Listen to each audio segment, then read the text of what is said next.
10 हमें ये बता रही है कि पर्सन्स कॉम्पिटेंट पार्टीज होने चाहिए, संविदा करने के लिए पक्षकार सक्षम होने चाहिए। सेक्शन 11 हमें बता रहा है कि पार्टीज कौन कौन सी होंगी जो कॉम्पिटेंट होंगी, जिसमें हमने जाना मेजर होना चाहिए, साउंड माइंड का होना चाहिए और डिस्क्वालीफाई डिक्लेयर नहीं होना चाहिए। अब बात आती है कौन व्यक्ति साउंड माइंड का माना जाएगा, स्वस्थ मस्तिष्क का व्यक्ति कौन माना जाएगा। तो इसके बारे में सेक्शन 12 में बताया गया है। सेक्शन 12 का क्राइटेरिया वाइडर है। यहाँ ये बताया गया है at the time of formation of contract, ध्यान देना है हमें इस बात पे, संविदा करते समय जब दो व्यक्ति किसी कॉन्ट्रैक्ट में एंटर होते हैं, जब दो व्यक्ति किसी लीगल रिलेशन में बंध रहे हैं, कोई कॉन्ट्रैक्ट कर रहे हैं, उस समय पर दोनों पार्टीज साउंडनेस की पोजीशन में है, जिसका अर्थ है कि अगर वे कॉन्ट्रैक्ट को समझने की क्षमता रखते हैं, they can understand about the nature of the contract, about the consequences of the contract, कि उनके ऊपर इस कॉन्ट्रैक्ट में एंटर होने के बाद उनके अपने हितों पर, अपने इंटरेस्ट पर क्या इफेक्ट पड़ने वाला है। अगर वो ये समझने की क्षमता रखते हैं तो वो साउंड माइंड के हैं। क्या कहा गया सेक्शन 12 में कि अगर कोई व्यक्ति कॉन्ट्रैक्ट करते समय उस कॉन्ट्रैक्ट के कॉन्सिक्वेंसेस और उनके ऊपर क्या प्रभाव पड़ने वाला है, उनके इंटरेस्ट के ऊपर क्या प्रभाव पड़ने वाला है, ये अंडरस्टैंड करने की कैपेसिटी रखते हैं, तो ये साउंड माइंड के व्यक्ति कहे जाते हैं। इस तरह से ये वाइडर क्राइटेरिया जो हो गया है, इसको हम थोड़ा सा और अंडरस्टैंड करते हैं। यहाँ पे ये सेक्शन क्या कहना चाह रहा है, ये सेक्शन यहाँ ये कहना चाह रहा है दो बातें। पहली बात, एक जनरल जो प्रिजम्पशन है वो क्या है, every person is a person of sound mind unless and until contrary is proved। हर एक व्यक्ति क्या माना जाएगा, स्वस्थ मस्तिष्क का व्यक्ति माना जाएगा जब तक कि इसके विपरीत बात साबित नहीं होती। यानी आप और हम सब किस क्राइटेरिया में आ रहे हैं, in general, generally a person of sound mind, एक व्यक्ति जो सामान्य तौर पे कौन है, स्वस्थ मस्तिष्क का व्यक्ति है, तो वो तो कॉन्ट्रैक्ट कर सकता है, नो इश्यू। जैसे आप और हम क्या कर सकते हैं, किसी कॉन्ट्रैक्ट में एंटर हो सकते हैं, हम किसी कॉन्ट्रैक्ट को समझने की क्षमता रखते हैं। जब हम किसी कॉन्ट्रैक्ट में एंटर हो रहे हैं तो हम साउंड माइंड के व्यक्ति कहे जाएंगे। लेकिन यही साउंड माइंड के व्यक्ति जो इन जनरल हैं, ये रेयरली कौन बन जाते हैं, अनसाउंड। और जब ये रेयरली यानी कभी कभी अनसाउंडनेस की पोजीशन में आ जाएंगे तो फिर वो कॉन्ट्रैक्ट नहीं कर पाएंगे।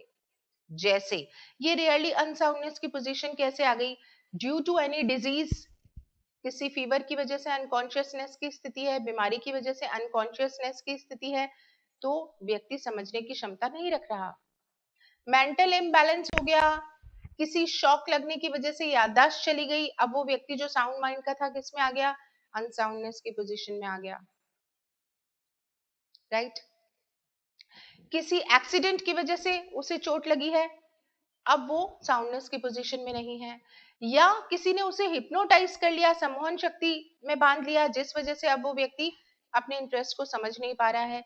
तो यहाँ जो जनरली साउंड माइंड का व्यक्ति है वो कभी कभी ऐसी भी पोजीशन आ जाती है कि वो रेयरली अनसाउंडनेस की पोजीशन में आ जाता है, ऐसा व्यक्ति कॉन्ट्रैक्ट नहीं कर पाएगा। क्योंकि यहाँ पे सेक्शन 12 में हमें क्या बताया गया है, कॉन्ट्रैक्ट करते समय साउंड होना चाहिए, ठीक है। उससे पहले क्या पोजीशन थी, उससे बाद में क्या पोजीशन हो रही है, उस पर हम बात नहीं कर रहे हैं, हम बात कर रहे हैं कॉन्ट्रैक्ट करते समय क्या स्थिति है। ऐसे ही दूसरी कैटेगरी की हम बात करें, जो जनरली कौन है, पर्सन ऑफ अनसाउंड माइंड, जो सामान्य तौर पे अस्वस्थ मस्तिष्क के ही व्यक्ति हैं, मेंटली रिटार्डेड व्यक्ति हैं, जिन्हें डिक्लेयर कर दिया गया है कि ये इंसेन है, ल्यूनेटिक है, और ऐसा व्यक्ति कॉन्ट्रैक्ट की कैपेसिटी नहीं रखेगा। ये कौन सा व्यक्ति हो गया, जनरली अनसाउंड माइंड का व्यक्ति हो गया, जिसे कि लॉ ने डिक्लेयर कर रखा है। ल्यूनेसी एक्ट है 1912 का, पागलपन अधिनियम 1912, जिसके अनुसार अगर किसी व्यक्ति को ल्यूनेटिक डिक्लेयर कर दिया गया है तो या मेंटली रिटार्डेड है वो बाय बर्थ ही, तो ऐसा व्यक्ति अनसाउंड माइंड का है जनरली, और ऐसा व्यक्ति कॉन्ट्रैक्ट नहीं कर पाएगा, राइट। लेकिन अगर ये व्यक्ति भी रेयरली साउंड माइंड का हो जाता है, तो ऐसा व्यक्ति कॉन्ट्रैक्ट कर पाएगा। जब ये व्यक्ति जो सामान्य तौर पे अस्वस्थ मस्तिष्क का था, लेकिन अब वो साउंड माइंड का हो चुका है, सपोज उसकी बीमारी जा चुकी है, हिप्नोटिज्म से वो बाहर निकल चुका है, अब इंसैनिटी की पोजीशन खत्म हो गई है, तो ये व्यक्ति साउंड माइंड का हो गया है और ऐसा व्यक्ति कॉन्ट्रैक्ट कर सकता है। सेक्शन 12 के क्राइटेरिया ने ये बताया है। क्लियर हुई बात आपको कि यहाँ पर कौन कर सकता है कॉन्ट्रैक्ट? जो साउंड माइंड का हो। ठीक है, जनरली जो साउंड माइंड का है, जब वो रेयरली अनसाउंडनेस की पोजीशन में आ जाएगा तो कॉन्ट्रैक्ट नहीं कर पाएगा। और जो व्यक्ति जनरली डिक्लेयर ही है कि वो अनसाउंड माइंड का व्यक्ति है, लेकिन जब उसका अनसाउंडनेस का पोजीशन खत्म हो गया, अब वो स्वस्थ मस्तिष्क का हो चुका है, तो वो व्यक्ति भी संविदा कर सकता है। हम एक केस डिस्कस करते हैं, कमला वर्सेस कोरा।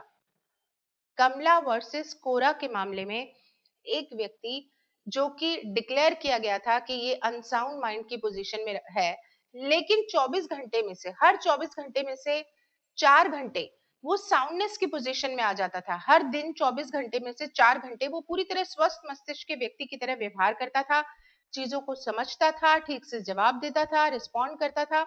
डॉक्टर्स ने भी प्रूव किया कि यस, ये 4 आवर्स, जो हर 24 घंटे में से 4 घंटे ऐसे होते हैं जो ये साउंड माइंड की पोजीशन में आ जाता है।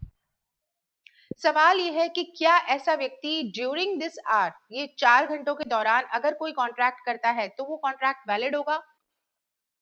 आंसर इज यस, ये कॉन्ट्रैक्ट वैलिड होगा, क्योंकि ये जो व्यक्ति जनरली अनसाउंड माइंड का है, रेयरली क्या बन गया है? साउंड माइंड का। और जब वो रेयरली साउंड माइंड का बन गया है, उस 4 घंटे के दौरान वो कॉन्ट्रैक्ट कर सकता है और वो कॉम्पिटेंट पार्टी है। सवाल यह है कि उसके इस तरीके के कॉन्ट्रैक्ट का एनफोर्समेंट अगर हमें करना है, तो उसका परफॉर्मेंस करने की बात के ऊपर अगर क्वेश्चन आ जाता है, तो हम इस पे भी चर्चा कर लेते हैं। सपोज अगर ये व्यक्ति जो 4 घंटे साउंड माइंड की पोजीशन में आया है, इसने अपनी कोई प्रॉपर्टी बेची है उस 4 घंटे के दौरान, तो क्या वो कॉन्ट्रैक्ट वैलिड है? Answer is yes. प्रॉपर्टी को बेचने का काम पर्सनल एबिलिटी और स्किल का नहीं है। वो इंसेन व्यक्ति जरूरी नहीं है कि वो उस कॉन्ट्रैक्ट का परफॉर्मेंस करे। उसने सिग्नेचर कर दिए, वो सिग्नेचर जब उसने किए कॉन्ट्रैक्ट पे, तब वो साउंड माइंड की पोजीशन में था, पूरी तरह से समझ रहा था कॉन्ट्रैक्ट को, वो कॉन्ट्रैक्ट वैलिड है। उसके लीगल हेयर्स के ऊपर वो कॉन्ट्रैक्ट बाइंडिंग माना जाएगा और वो उस कॉन्ट्रैक्ट का परफॉर्मेंस करने के लिए बाध्य है। क्लियर? अब बात आती है इसे साबित करने की, प्रूफ करने की, कि ये प्रूफ कौन करेगा? तो ध्यान रखिएगा, जनरली जो पर्सन अनसाउंड माइंड का होता है और कभी कभी साउंडनेस की पोजीशन में आ जाते हैं, burden of proof lies on that person जो कि उसके साथ कॉन्ट्रैक्ट में एंटर हो रहा है, क्योंकि वो तो जनरली साउंड माइंड का है। ये व्यक्ति जो रेयरली साउंड माइंड की पोजीशन में आया है, कभी कभी स्वस्थ मस्तिष्क की पोजीशन में आया है, इसके ऊपर साबित करने का भार नहीं है। साबित करने का भार दूसरे पक्षकार पर है, अन्य पक्षकार पर है, जो कि ये कहता है कि मैंने इस व्यक्ति से साउंडनेस की पोजीशन में कॉन्ट्रैक्ट किया। साबित उसी को करना पड़ेगा कि जब ये कॉन्ट्रैक्ट किया गया तो उन 4 घंटों के दौरान किया गया जब ये व्यक्ति पूरी तरह से स्वस्थ मस्तिष्क का था। क्लियर? तो burden of proof lies on another party, not on person of unsound mind. इसी तरीके से यहाँ पर भी हम देखते हैं, जो व्यक्ति सामान्यतया स्वस्थ मस्तिष्क का है, अब किसी व्यक्ति ने जो जनरली साउंड माइंड का है, अल्कोहल ले लिया है उसने, और अल्कोहल लेने के बाद वो अनसाउंडनेस की पोजीशन में आ गया है। अब इसने उस दौरान अगर कोई कॉन्ट्रैक्ट किया, अगर सपोज किसी व्यक्ति ने उस दौरान अपनी कोई गाड़ी बेच दी है, कॉन्ट्रैक्ट कर लिया है, सिग्नेचर कर दिए उस पे, बहुत कम कीमत पर उसने अपनी एक्सपेंसिव कार को बेच दिया है, क्योंकि वो अनसाउंडनेस की पोजीशन में उस समय पे था, उसने अल्कोहल ले रखा था। अब जब ये व्यक्ति साउंडनेस की पोजीशन में आता है, उसे पता चलता है कि उसने बहुत कम कीमत पे अपनी गाड़ी बेची, तो वो ये कहता है कि मैं उस समय अनसाउंडनेस की पोजीशन में था, मेरा कॉन्ट्रैक्ट वैलिड नहीं है, मेरी गाड़ी वापस करो, मैं अनसाउंडनेस की पोजीशन में था। तो अब ये कैटेगरी कौन सी है? जो सामान्यतः स्वस्थ मस्तिष्क की है, जो जनरली साउंड माइंड का व्यक्ति है, ये वो कैटेगरी है। और ये कह रहा है कि अनसाउंडनेस के बेसिस पे किसी कॉन्ट्रैक्ट को वॉइड डिक्लेयर करो। ये कॉन्ट्रैक्ट मैंने अनसाउंडनेस में किया था, तो बर्डन ऑफ प्रूफ इसी व्यक्ति पे होगा जो जनरली साउंड माइंड का है। जो ये कहता है कि चूंकि मैंने अल्कोहल लिया था इसीलिए मैं साउंडनेस की पोजीशन में नहीं था और मैंने कॉन्ट्रैक्ट पे सिग्नेचर कर दिए, तो इस व्यक्ति को खुद ये साबित करना होगा कि वो अनसाउंडनेस की पोजीशन में था. Burden of proof lies on this party who is generally a party or person of sound mind that he was not in a position to enter in a contract. ऐसा क्यों है? क्योंकि otherwise तो क्या होगा, हर एक सामान्य बुद्धि वाला व्यक्ति जब उसे किसी कॉन्ट्रैक्ट से मुकरना होगा तो वो कह देगा कि मैं अनसाउंडनेस की पोजीशन में हूं और इस कॉन्ट्रैक्ट को फेल किया जाए. Answer is no. यहाँ लॉ ये कहता है कि साउंड माइंड का व्यक्ति अगर ये कहता है कि किन्हीं परिस्थितियों के कारण उसने यहाँ पे कॉन्ट्रैक्ट किया है तो उस कॉन्ट्रैक्ट को वॉइड डिक्लेयर किया जाए तो उसको साबित खुद ही करना पड़े. सेक्शन 11 में आपने पढ़ा कि कौन कौन से व्यक्ति कॉम्पिटेंट माने जाएंगे, जिसमें हमने जाना मेजर व्यक्ति होना चाहिए, पर्सन ऑफ साउंड माइंड होना चाहिए और डिक्लेयर डिस्क्वालिफाइड व्यक्ति नहीं होना चाहिए. Not declare disqualified by law, विधि द्वारा अयोग्य घोषित नहीं होना चाहिए. तो कौन सी ऐसी कैटेगरीज हैं जिन्हें की डिस्क्वालिफाइड डिक्लेयर किया गया है? एलियन एनिमी, शत्रु देश का अगर नागरिक है तो उस व्यक्ति के साथ आप कॉन्ट्रैक्ट नहीं कर पाएंगे. This is disqualification. कंपनीज और बॉडी कॉर्पोरेट, कोई लीगल पर्सन अगर है, कोई कंपनी है, बॉडी कॉर्पोरेट है जिसका कि जन्म लॉ के द्वारा हुआ है, लीगल पर्सन है, विधिक व्यक्ति है, तो ऐसा व्यक्ति ऐसा नहीं है कॉन्ट्रैक्ट नहीं कर पाएगा, कॉन्ट्रैक्ट तो कर पाएगा लेकिन इनके अपने मेमोरेंडम ऑफ एसोसिएशन और आर्टिकल्स ऑफ एसोसिएशन होते हैं, ये अपनी सीमाओं में रहकर ही कॉन्ट्रैक्ट कर सकते हैं. जैसे सपोज अगर कोई कंपनी जिसके की मेमोरेंडम ऑफ एसोसिएशन में लिखा गया है ये फर्नीचर बनाने वाली कंपनी है तो ये उसी से रिलेटेड ट्रांजैक्शंस कर सकती है, गुड्स को खरीदना या बेचना, ट्रांजैक्शंस करना, ये उसी से रिलेटेड कॉन्ट्रैक्ट को ही करेगी. इसके अलावा अगर कोई कॉन्ट्रैक्ट करेगी तो वो कहलाएगा अल्ट्रा वायरस, शक्ति के बाहर किया गया कॉन्ट्रैक्ट. तो इसीलिए कोई भी कंपनीज, बॉडी कॉर्पोरेट्स या ऑर्गेनाइजेशंस, उन्हें जब बनाया गया है, जिस कानून के तहत बनाया गया है उसी कानून में उन्हें शक्तियां दी जाती हैं कि वो कौन से कॉन्ट्रैक्ट कर सकते हैं. तो वो बियॉन्ड द पावर जाके कॉन्ट्रैक्ट नहीं कर सकते, वो डिस्क्वालिफिकेशन है. वो कॉन्ट्रैक्ट कौन से कर पाएंगे? जो इंट्रा वायरस हो. अल्ट्रा वायरस कॉन्ट्रैक्ट नहीं कर पाएंगे, बियॉन्ड द पावर नहीं कर पाएंगे. प्रिविलेज्ड पर्संस, विशेषाधिकार प्राप्त व्यक्ति, हमारे कॉन्स्टिट्यूशन ने कुछ लोगों को स्पेशल राइट्स दिए हैं, प्रिविलेजेस दिए हैं, ये विशेष अधिकार प्राप्त व्यक्ति कॉन्ट्रैक्ट कर सकते हैं या नहीं? Answer is yes. ये तो ड्यूअल कैपेसिटी में कॉन्ट्रैक्ट कर सकते हैं. ऐसा नहीं है कि प्रिविलेज्ड व्यक्ति कॉन्ट्रैक्ट नहीं कर पाएंगे, ये कर पाएंगे, उल्टा ड्यूअल कैपेसिटी में कर पाएंगे, क्योंकि इन्हें जो काम दिया गया, जो जिम्मा सौंपा गया, उसके लिए तो सपोज ये कंट्री के लिए कॉन्ट्रैक्ट कर रहे हैं, वो तो कर ही रहे हैं, अपने पर्सनल लेवल पे भी जो इन्हें कॉन्ट्रैक्ट करना है ये कर सकते हैं.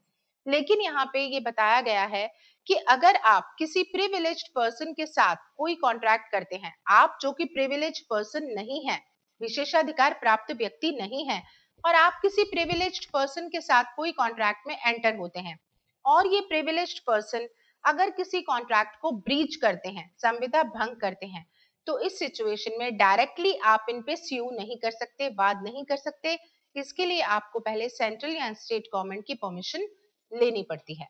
तो प्रिविलेज्ड पर्सन होना यहाँ डिस्क्वालिफिकेशन नहीं है. यहाँ डिस्क्वालिफिकेशन बताया गया है उस अन्य व्यक्ति के लिए जो इनके साथ कॉन्ट्रैक्ट कर रहा है, उसके लिए डिस्क्वालिफिकेशन है कि वो डायरेक्टली वाद दायर नहीं कर पाएगा. कन्विक्टेड पर्सन, सिद्ध दोष व्यक्ति, कन्विक्शन के टाइम पीरियड में कॉन्ट्रैक्चुअल कैपेसिटी नहीं रखेगा. इंसॉल्वेंट व्यक्ति, जिसे दिवालिया घोषित किया गया है, वो भी कॉन्ट्रैक्चुअल कैपेसिटी नहीं रखता. मैरिड वुमेन, विवाहित महिलाएं, ऐसा नहीं है कि मैरिड वुमेन कॉन्ट्रैक्ट नहीं कर पाएंगी, वो कर पाएंगी, लेकिन अगर उन्होंने कोई कॉन्ट्रैक्ट किया है, अपने पर्सनल लेवल पे किया है, नेसेसरी थिंग्स का नहीं है, तो उसके लिए उनका स्त्री धन ही जिम्मेदार होगा, हस्बैंड की एस्टेट या प्रॉपर्टी लायबल नहीं होगी. किसी महिला ने अगर बच्चों की स्कूल पे फीस पे करनी है, मकान का किराया देना है, ग्रोसरी लेनी है, इस सब नेसेसरी थिंग्स के लिए तो हस्बैंड इज लायबल टू पे. लेकिन अदर देन इसके अलावा अगर उसने कोई एक्सपेंडिचर किया, उसने अपना एक बुटीक खोला है, अपना कोई बिजनेस स्टार्ट किया है जिसके लिए उसने 10 लाख रुपए का लोन दिया है, अब इस लोन को चुकाने के लिए वो महिला खुद उत्तरदायी है, उसका हस्बैंड या उसकी प्रॉपर्टी लायबल नहीं होगी उस महिला का स्त्री धन लाइएबल होगा और उसी से उस अमाउंट को पे ऑफ किया जाएगा। These were the disqualifications and some categories। तो हमने ये जाना यहाँ पर सेक्शन 11 में हमने जाना कि पर्सन्स कौन कौन से कॉम्पिटेंट हैं, कौन से व्यक्ति कॉम्पिटेंट नहीं है कॉन्ट्रैक्ट करने के लिए, और जो व्यक्ति कॉम्पिटेंट नहीं है अगर वो कॉन्ट्रैक्ट करते हैं तो उसकी क्या पोजीशन मानी जाएगी।